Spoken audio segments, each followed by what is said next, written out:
It was a solemn farewell, a simple, nearly silent cortege.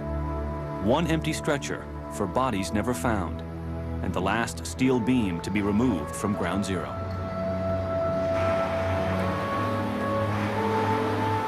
Detail, present, halt!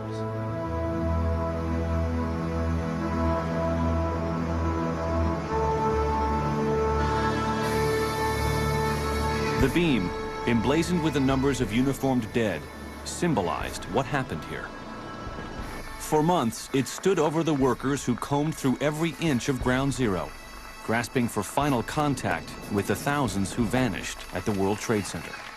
But they were also unearthing artifacts, which would help give lasting definition to our public memory.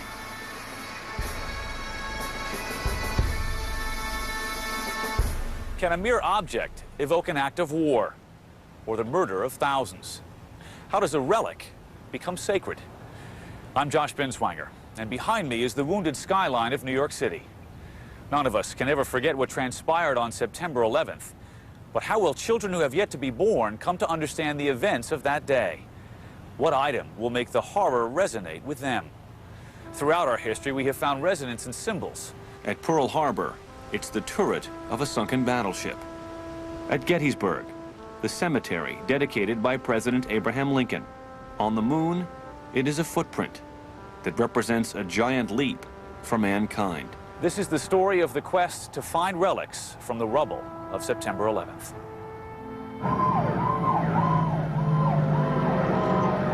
In the face of all the human lives violently cut short that day, somehow the objects that survive take on a strange and poignant significance.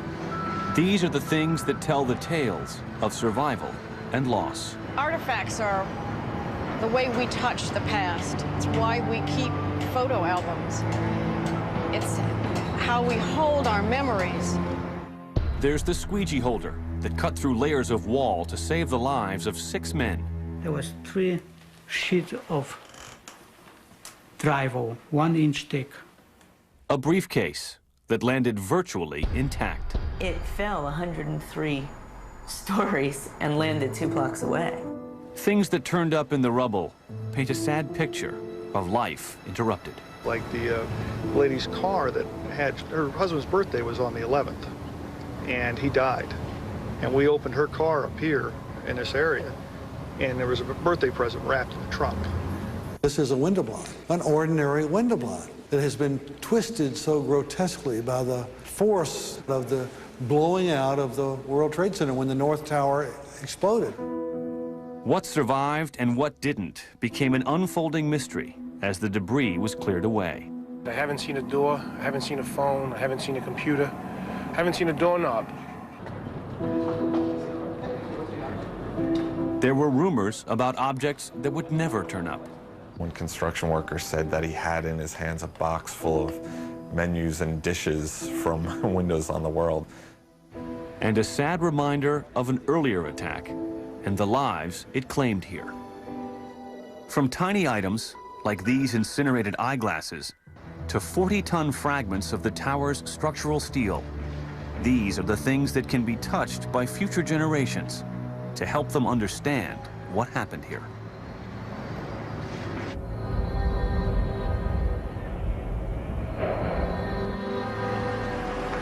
On September 11th, as rescue teams and the nation's leaders had to respond to the unimaginable, the nation's historians realized they too had to act. By that afternoon, I was here in my office, and the husband of a colleague here who lived in Battery Park City arrived coated with dust with a gas mask on and told us the story of being evacuated. He put the gas mask down on the desk. We had our first artifact. As workers dug in, hoping against hope for victims to save, debris was beginning to be cleared, and historians had to move quickly, realizing that to salvage artifacts, they risked stepping in the way of rescue workers. I'm trying to save pieces of the building, other people are trying to save lives. Or I hope that, some of these objects will help people to either remember it or to deal with it or to somehow understand it.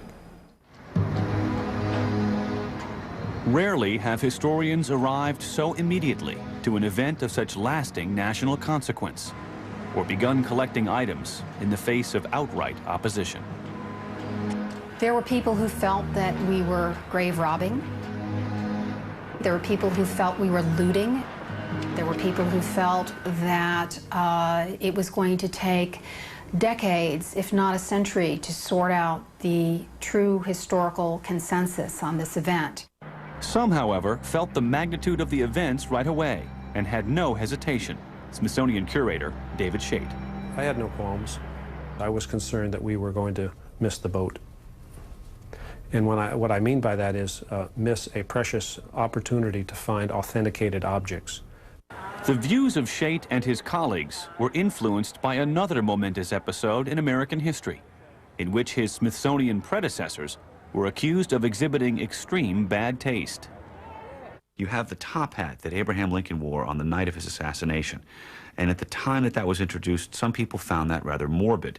The hat was kept in storage for quite some time because it was considered inappropriate given that it involved the assassination of a president. But what's very different about September 11 from that is, in that case, we waited until there was sufficient distance from the time to deal with exhibiting and interpreting that object. In this case, we don't feel we have that leeway. Removing any doubt about the need for historians to respond, Congress stepped in and gave the Smithsonian a $5 million appropriation and ordered the institution to go out and collect artifacts from the attacks.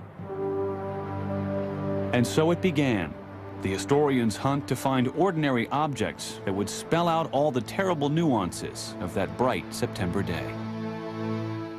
Let's look at this collection that was gathered from someone who worked at an insurance company. One of the interesting things about September 11th, it was a beautiful day. It was also election day. So many people were voting. Hillary North of Aon Insurance decided to vote that morning, a decision that may have saved her life. And what this collection of really Post-it notes with Aon on them represent is her sitting by her telephone for the next 5 days and recreating from memory the people she had worked with, her office, and writing them down to say, well, we can read some names right here, where she would say, Sean Chin, not found. Donna Gordano, not found. Or over here, somebody else is missing. Wanda Hernandez is okay. Wendy White is okay. It's the immediacy of it, which I think is interesting. Of course, we know now who lived and who died. But to be there at the moment, you know, to see somebody's almost scribbling and doodling, I think it's powerful. One object led historians to the next. Lisa Leffler's name appears on this page. Leffler arrived early that day to her job at Aon Insurance, located on the 103rd floor of the South Tower. When she heard the first plane hit the North Tower and saw the massive fireball, she jumped up and began running. I had left my briefcase. I grabbed my purse, never thinking that I couldn't go back up later. A couple days later, the phone rang. I pick up the phone and somebody says, "Is this Lisa?" I said, "Yes." He said, "My name is Boyd Harden. I'm a rescue worker. I have your briefcase." Incredibly, Lisa's briefcase survived its 103-story fall in the building's collapse. Its contents, including her personal papers and Pop-Tarts, intact. Knowing these kinds of objects existed, historians made dozens of trips to Ground Zero and the Fresh Kills landfill. As they sifted items from the dust and debris, it occurred to them they were ill-prepared for what they faced. Anybody on staff handling materials that had been dropped off from the Ground Zero area began to cough. There was a lot of eye irritation, and we quickly began to seek advice from hazardous materials experts. It's a framed picture of the flag with a sticky note on it. They also had to learn quickly to cope with something they rarely encounter in the course of their work: raw pain. We'd never bought Kleenex for staff offices, and we really needed this because these were very moving stories, and we found, you know, as professionals, a lot of tears. Figure out what. But their emotional task had just begun. The objects that that stick in my mind down there, one is the buckets in the bucket brigade. The buckets that civilians, firefighters, everybody used to get that rubble out. For such a large operation, it was handled with such a small item as a bucket.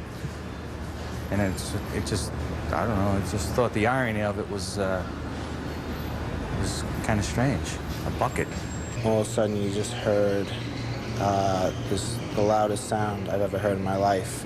And got about 10 steps when I got blown across the lobby, and that's when I lost my tools, my Halligan and my axe.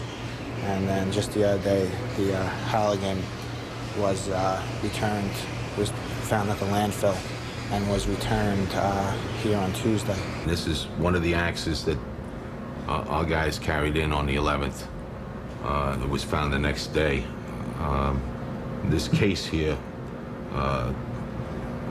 two firemen from Half Moon Bay company in San Francisco came, and they helped us out with a few things here, and they actually made this case.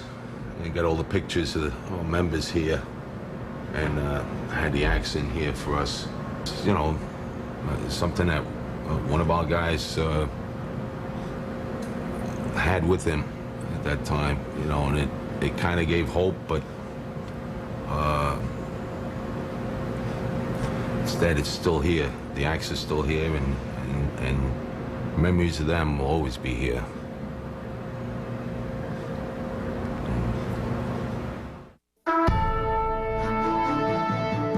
The amount of debris from the World Trade Center was staggering. Each of the 110-story Twin Towers stood on the might of 90,000 tons in steel alone. Cameras could never justly convey the enormity of the debris pile that was there. Tom Amoya is in charge of the cleanup for the Port Authority, which owns the site. Amoya showed us around Ground Zero when the process was nearing completion. Currently, we're at a little over 1.5, closer to 1.6 million tons of debris removed. Initially, we had close to 14 cranes out here, ranging from a 1,000-ton crane down to a 35-ton cherry picker, all out here assisting in picking the steel, and at the time, it was 7 stories of debris. In the midst of this unprecedented cleanup, Tom was part of an effort to save artifacts by which the terrorist attacks would be remembered. Perhaps nothing was more memorable than the cathedral-like skeletal walls of the Twin Towers, which stood above the debris.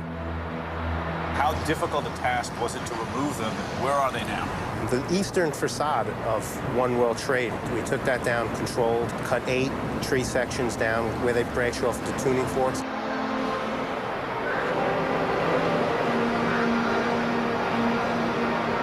We cut them into manageable pieces, approximately 40 to 50-ton sections, and trucked them out to Kennedy Airport where they are now.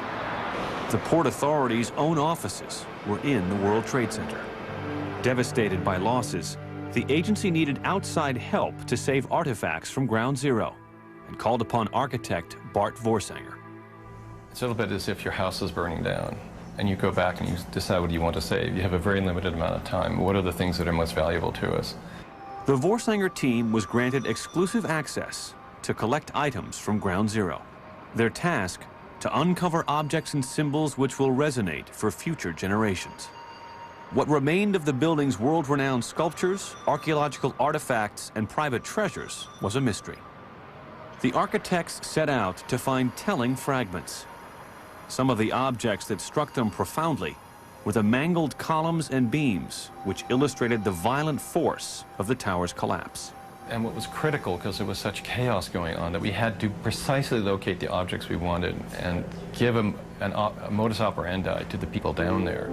Vorsanger pulled in one of his young associates, Mark Wagner, to help sort through the destruction downtown.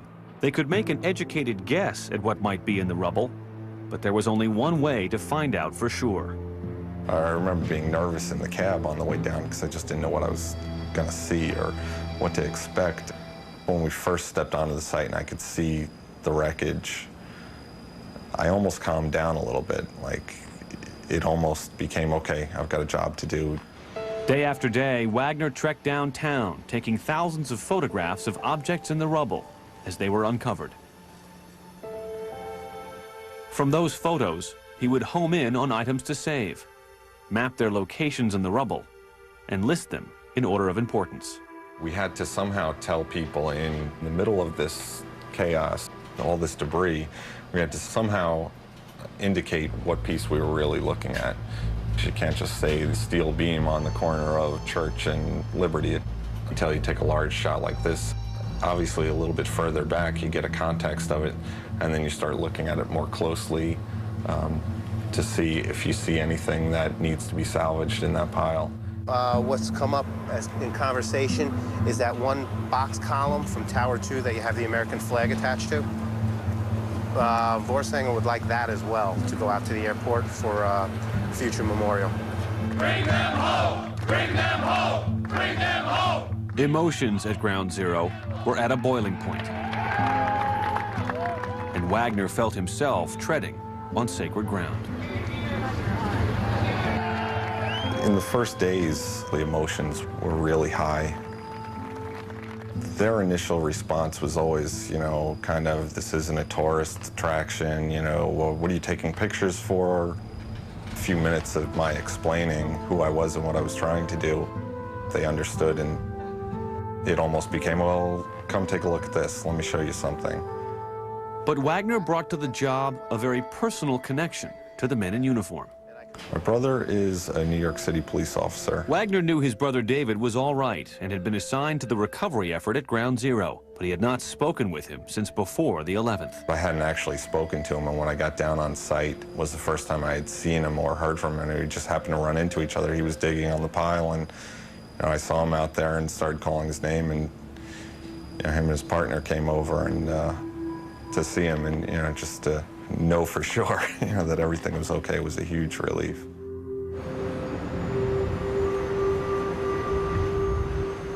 Wagner had to chase after thousands of tons of debris that were trucked out of Ground Zero each week. The beams that were tagged to be saved were loaded onto flatbed trucks and shipped back through Manhattan to JFK Airport in Queens.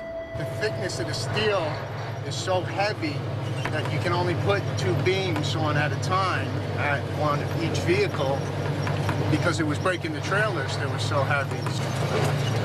I'm finding it a little haunting because, you know, there's still blood on that steel. Today we're expecting 4 flatbed trucks and 2 large dumpsters. We'll have a crew of approximately 10 iron workers to assist in offloading. We'll have a large forklift which can take a capacity of approximately 50 tons.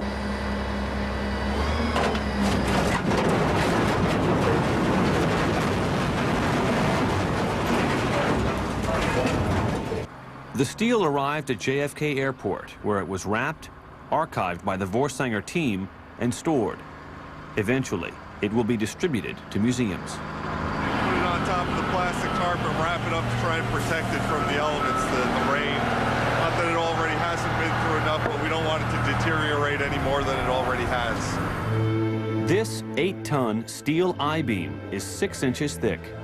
It was selected to be preserved for future generations for the near-perfect horseshoe-like bend formed during the collapse. I found it hard to believe that it actually bent because of the size of it and how there's no cracks in the iron. It bent without almost a single crack in it. It takes thousands of degrees to bend steel like this. Typically you'd have buckling and tearing on the tension side, but there's no buckling at all.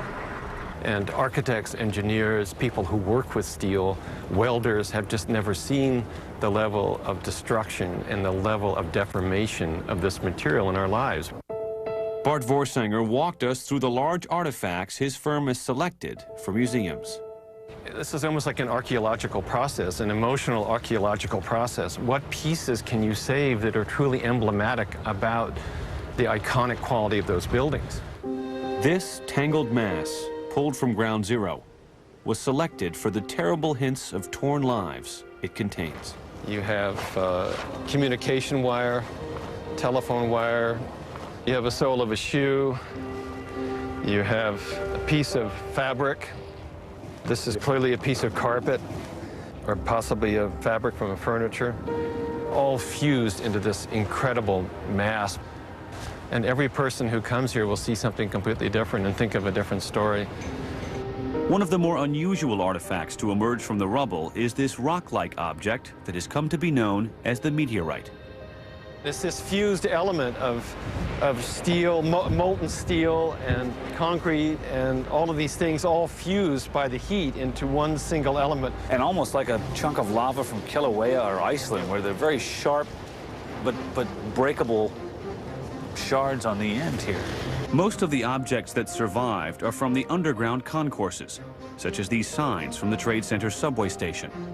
But amazingly, there is a relic from the very top of Tower 1, the big broadcast antenna. It was the piece that collapsed onto everything else. And I think it must have fallen far enough away from the internal fires within the center of the tower that it was not melted into some unrecognizable fused mass.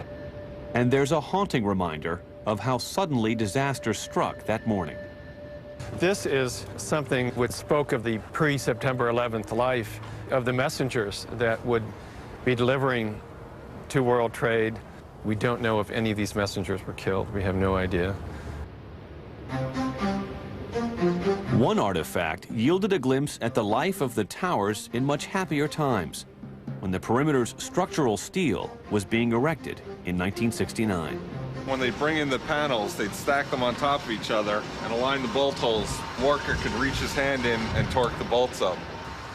And before they sealed this up with the sheetrock and all the building materials on the interior face, the workers would sometimes put beer cans and the newspaper that we found, the New York Times paper, we found in a similar spot to this. This extraordinary item, discovered inside a box beam, offers a glimpse at a single day during the building's historic construction. Monday, June 23rd, 1969.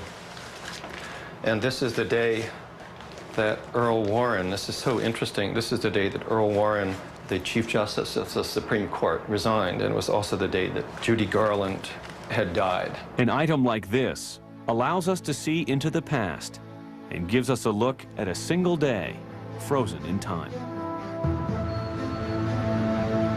When we return, historians search for just those kind of artifacts in the debris at the Fresh Kills landfill.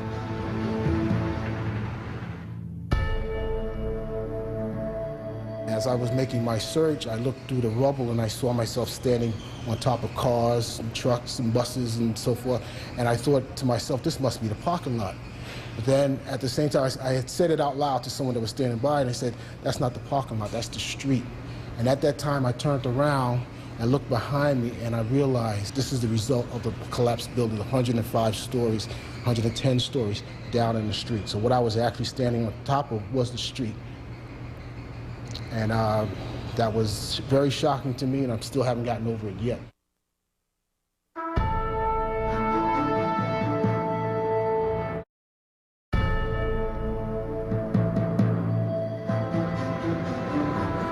By September 12th, the Fresh Kills landfill had been chosen as the site where small debris would be sorted. Fresh Kills, an enormous waste facility on Staten Island, sits across the New York harbor from Ground Zero. New York City Police Deputy Inspector Jim Luongo and FBI agent Richard Marks have been in charge of the operation from the beginning. They've also led the effort to save personal property and artifacts for museums, hoping to keep these memories alive with future generations. Is there one artifact that stands out for any particular reason for you? I think the lack of artifacts stands out to me quite a bit. I think the fact that I haven't seen a door, I haven't seen a phone, I haven't seen a computer, I haven't seen a doorknob. I think that stands out. But for the things that we have seen, every now and then we'll come across a stuffed animal that might have been on somebody's desk, pictures that were on people's desks that we're trying to restore. The other thing would probably be an NYPD radio car, marked unit that we had up here. It was brought up here. When they unloaded off the truck and it hit the ground, the lights came on, the radio came on, and it was so eerie because you know that the guy that bailed out of the car left his keys in the ignition with it running. It's life interrupted. And just take a snapshot of what it was right before and get the remnants of what it was right before. Every single piece of debris, having already been combed through at Ground Zero, went through 3 more passes under the careful eyes of officers and agents of the FBI and the NYPD. We always look for 3 things: human remains, personal property, and evidence. The debris is dumped into the hoppers, divided up into 3 categories. Less than 1/4 inch, that's basically dust, there's nothing to it. 1/4 inch to about 2 inches, and over 2 inches. The detectives sit along the conveyor belts, and they'll pick out those 3 categories that we're interested in. The items found here spell out a sad picture of lives cut short. Everything from watches to wedding rings to weapons, mostly from law enforcement offices located in the complex. There's some $75,000 in cash and coin, and something seemingly disposable that survived in abundance. Probably the most resilient thing we've seen out here is the plastic ID card. For some reason, it survives over all other things. After having been here for as long as you've been here, is it hard to see this stuff now taken away, to be cut up for scrap or to go off to a museum? We feel very strongly that this stuff should be shared with the public because it did affect the public so greatly. I'm glad to see it go to the museums. I'm glad to see it being preserved. Watching it go to the scrap hurts a little bit. It's like it's being destroyed after it was destroyed. New York City detective Joseph Briardi showed us around the site. One of the most stunning symbols of the destruction of September 11th was the cemetery of pulverized fire and police vehicles. The numbers are staggering. 98 fire department vehicles, 144 police department vehicles. We lost 23 cops, so emergency service lost a good portion of them. I look at this every day. It's heart-wrenching. While respecting the sanctity of the site, a number of museum teams came to obtain artifacts.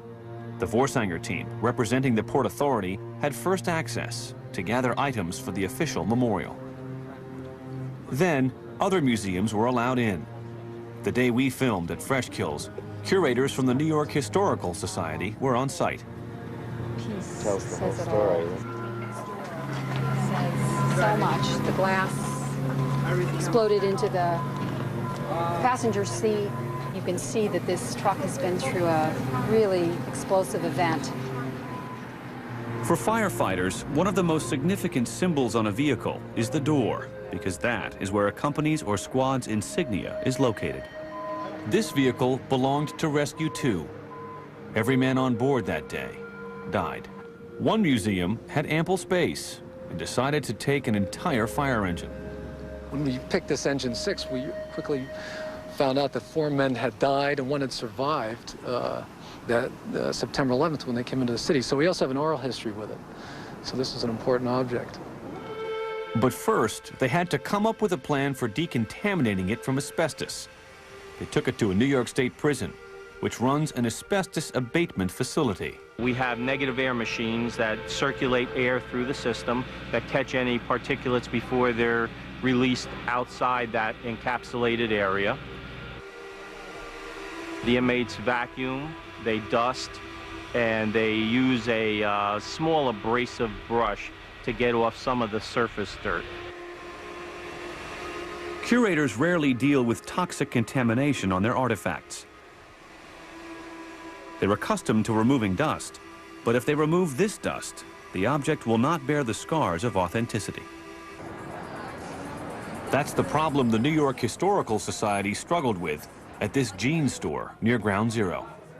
The store kept its window display from September 11th, still thick with dust, a striking reminder of the debris that blanketed Lower Manhattan. But bringing it into a museum creates a host of problems. If this is going to be hazardous to our existing museum collections, is this hazardous to our museum environment? Is this hazardous to the visitors who come to see? We've solicited, 7 or 8 different conservators from all sorts of different walks of life, from hazardous materials experts to natural history conservators, people that are actually experts in dust, it turns out, to come and assess the situation and give us some advice.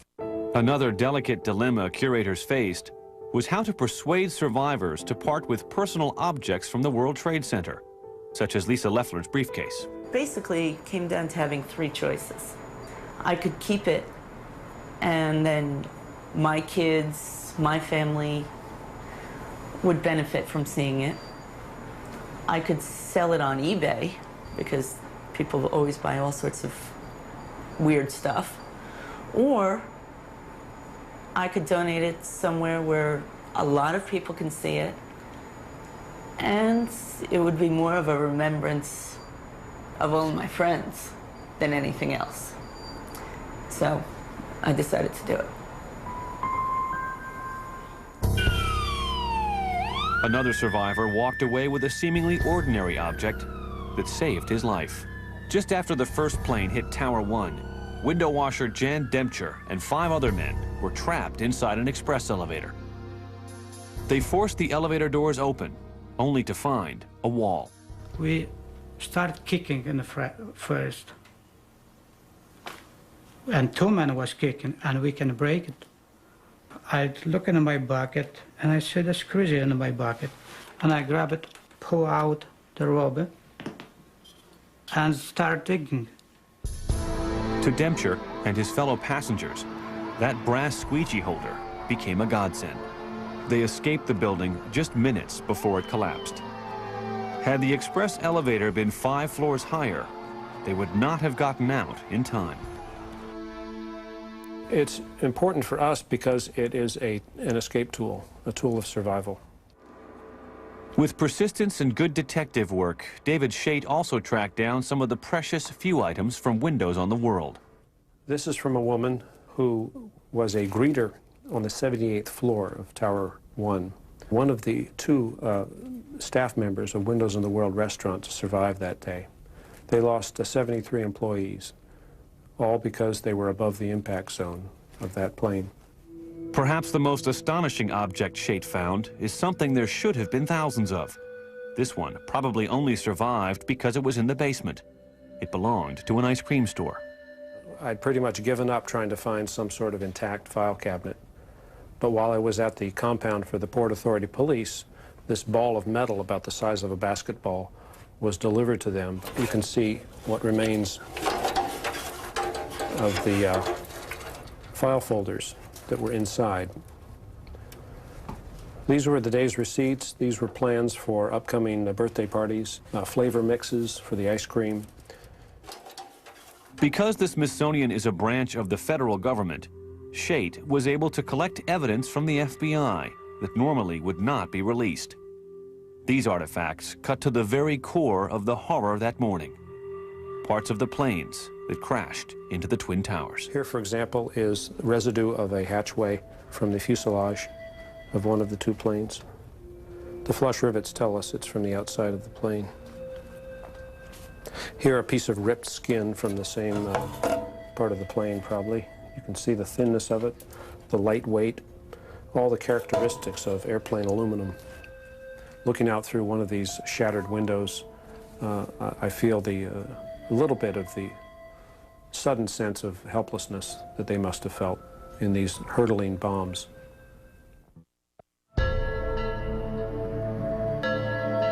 All I remember was the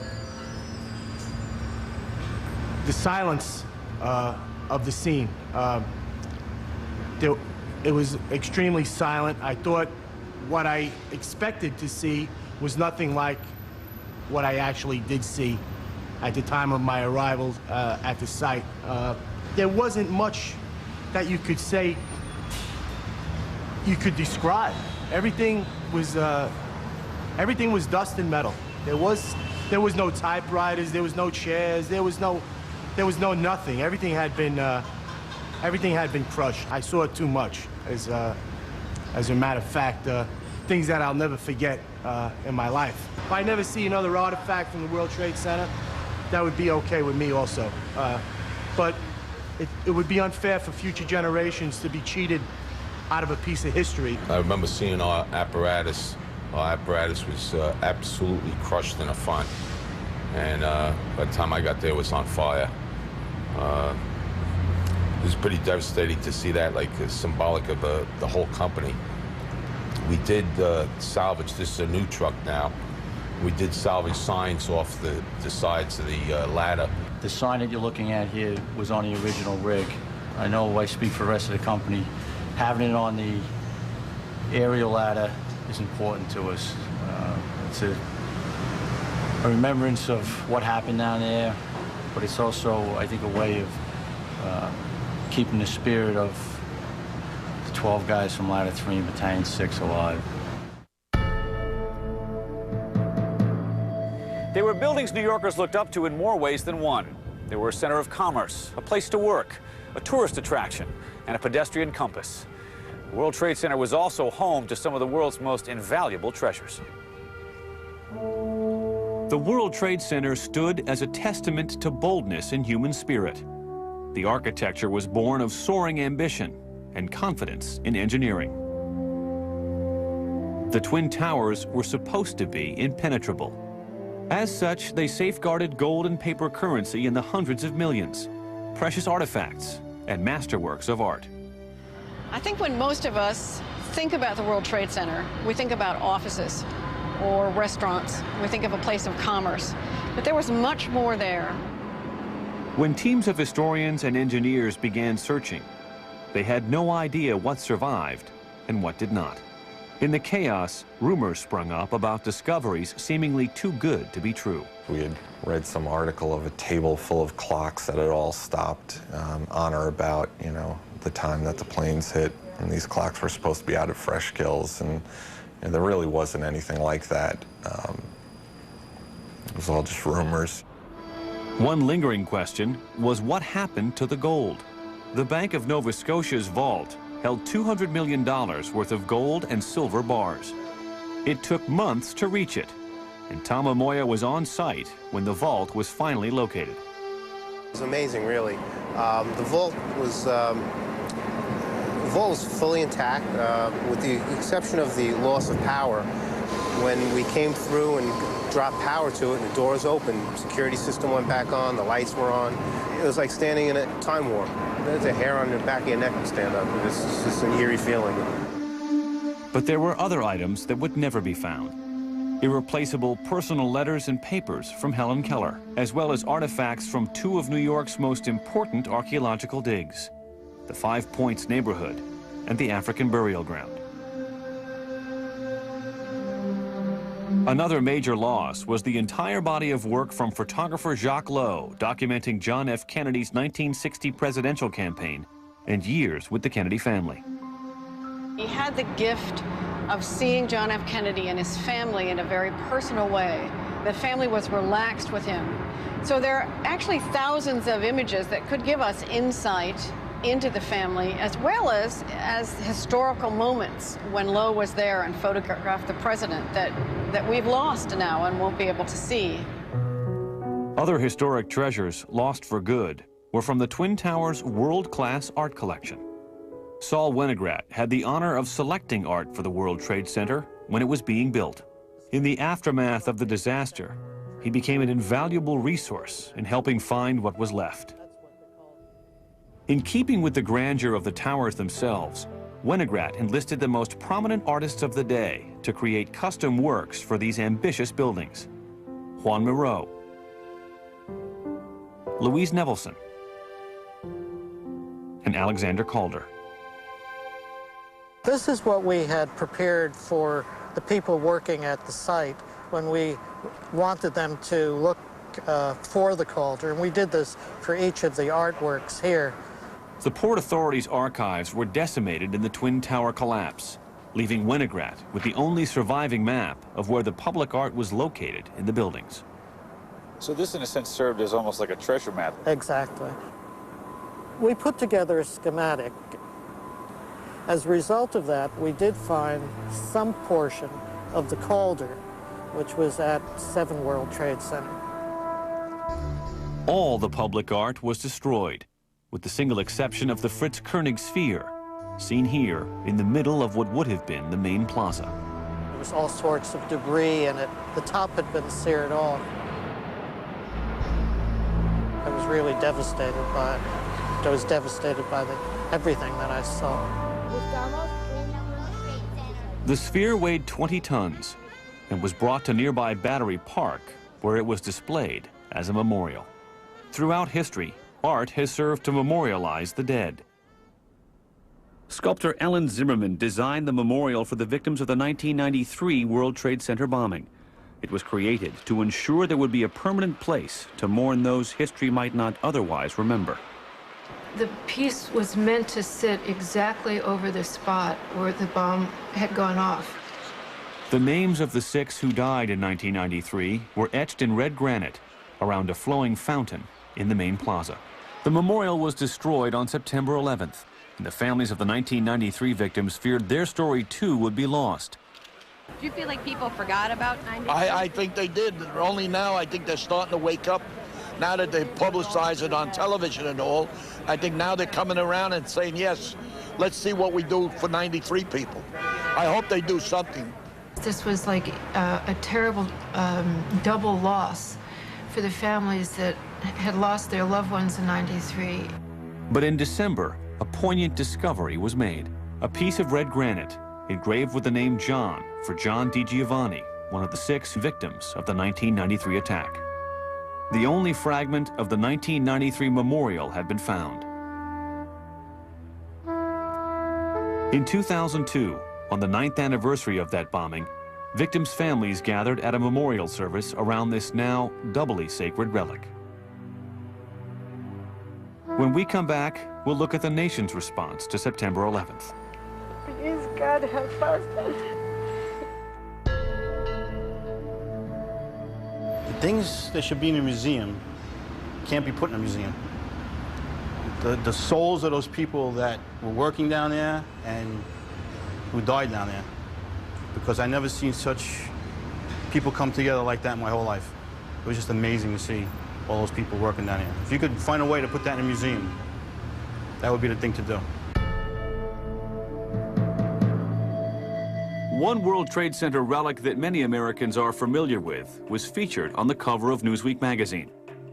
In the aftermath of the September 11th attacks, a New York City firefighter reportedly took the flag from a yacht called the Star of America, which was docked in the Hudson River not far from Ground Zero.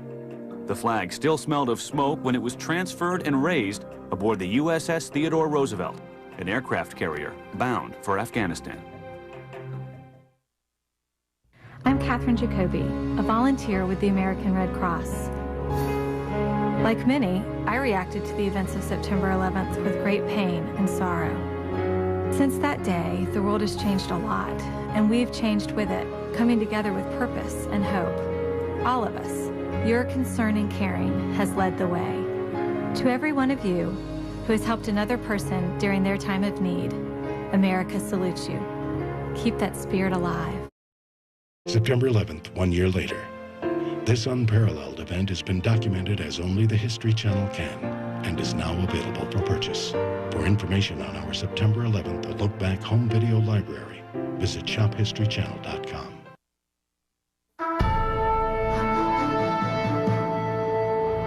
On September 11th, pain and sympathy filled the streets of New York City.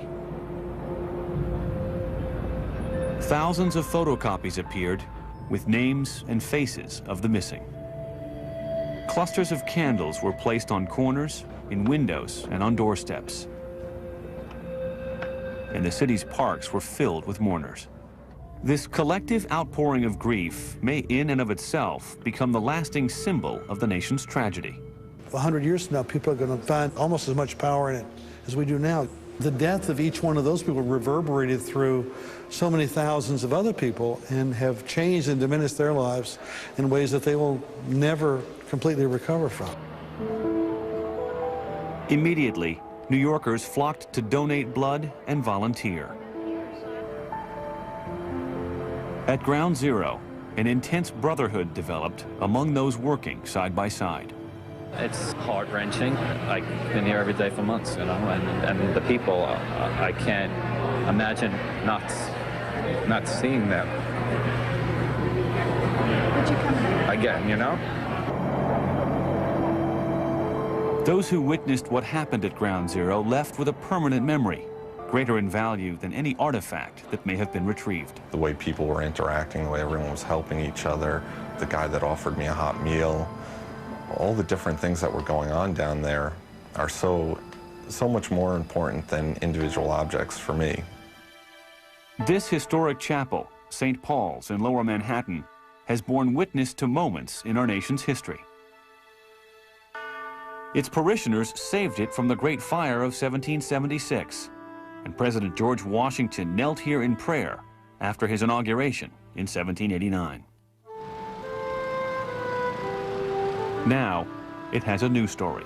When the towers fell, this little chapel stood firm, and just days after the 11th, it opened its doors to become one of the many sanctuaries for rescue workers downtown. The outpouring of love has far surpassed the hatred of September the 11th. Lawyers from principal law firms in this city were serving coffee and giving aspirin to the police officers, to construction workers. It has been so extraordinary. As part of their efforts to capture the story of compassion and caretaking here, historians have come calling. Here are some of the bins of supplies that were donated from all over the world. Bandages and dog biscuits and Band-Aids and so forth. We're talking about people, communities that were lost on September 11th, and we're also talking about communities that were created as a result of September 11th. Well-wishers left mementos of sympathy and concern, blanketing the fence around St. Paul's. But there is one item the clergy asked curators not to take: a cane, hand-delivered by an elderly woman. She'd heard that a man working in Ground Zero had hurt his leg. She got on the subway in the South Bronx and came all the way down to southern Manhattan, talked her way through the police lines, which at that time was no small feat, came into St. Paul's Chapel, and gave us her own cane. And then she hobbled off. This cane, the squeegee, the briefcase, all show us how some lives were touched by grace on September 11th. The broken sculpture, the warped window blind, the twisted steel beams remind us of all that was destroyed. The most powerful artifacts are the ones that symbolize the thousands of lives lost. One day, one of these items may be the single symbol by which future generations remember and come to understand the terrorist attacks. When the memorial is eventually built, it may be one of the most significant in American history, but its location, design, and size have yet to be determined. It was not until 1962, some 21 years after the Day of Infamy, that a permanent memorial was dedicated above the USS Arizona in Pearl Harbor. A World War II memorial in Washington has yet to be completed. In New York, some people feel a need to create a monument immediately, but it may take some time to place the attacks in proper perspective and determine what the lasting symbol should be. What really makes a great memorial? The more I began to think about it, I realized there's no particular formula. Normandy, which I visited last summer for the first time, is unbelievably moving, just incredibly emotional. So much of what we are collecting from Ground Zero come to us in the form of fragments or ruins. Ruins tend to evoke feelings of melancholy or wonder. This is what the fragments of the World Trade Center will be evoking for people. The absent whole of lives, of buildings, of communities, transportation, cultural hub that just doesn't exist anymore. This very important cultural landscape is gone. For America and the world, the attacks of September 11th were so horrific that we felt an urgency to demonstrate our collective grief. We need to show how hurt we are, how strong and resolute we are. And in many ways, we have come together. But it may be a while before we can form a consensus on what a proper memorial should be. A memorial that will be visited by the children of tomorrow. One that may make them stop and say, I wasn't born before September 11th, 2001. I did not see it happen, but I remember.